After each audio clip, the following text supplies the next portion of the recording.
Je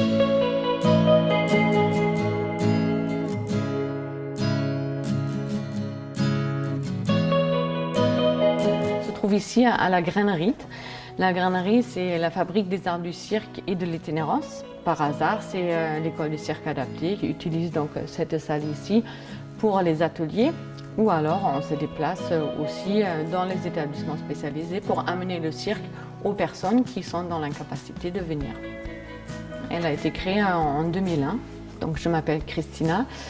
Je suis la coordinatrice de l'association Par Hasard et je travaille depuis 2009 donc, au sein de cette association. Et depuis, l'activité autour du cirque adapté s'est pas mal développée. Et donc au début, j'étais toute seule à travailler autour de ce projet-là et aujourd'hui, on est 5. 4 à intervenir sur le terrain et une personne qui s'occupe plutôt de la recherche de financement. C'est un terme qui comprend la pratique des arts du cirque en lien avec une institution.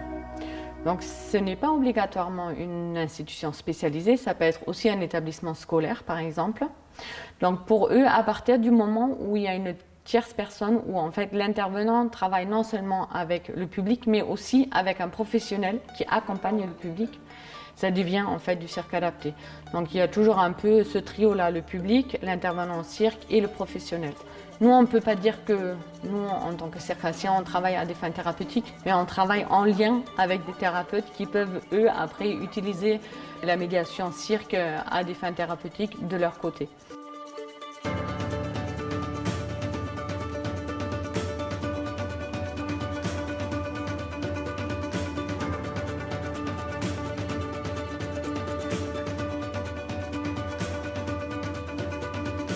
Initialement, ce projet-là, qui existe depuis 3 ans maintenant déjà au CHU de Rangueil, on va dans un service de réadaptation, donc suite à une lésion cérébrale. Et donc les personnes sont hospitalisées en règle générale, oui, ça peut durer jusqu'à 2 mois, 3 mois en fonction de leur récupération en fait. Et nous, on intervient donc en lien avec les paramédicaux. Une fois par semaine pendant 1h30 auprès d'un groupe de patients. On ferme les yeux, on se concentre et on va se concentrer sur le poignet qui bouge en bougeant qu'un seul poignet. Essayez de serrer. Au CHU de Rangueil et donc un projet a été déposé, c'était un projet en lien avec la DRAC et l'ARS et l'hôpital. Et donc ça a été porté donc, par eux pendant 3 ans. Et là, on arrivait à terme du coup de nos 3 ans et l'envie était très forte de continuer cette prise en charge parce qu'elle est très positive d'après les évaluations médicales aussi qu'on peut mener. Et donc du coup, l'UMC va intervenir dans la poursuite de ce projet-là en fait. Et on les remercie fortement et non seulement moi, mais également les patients de l'hôpital.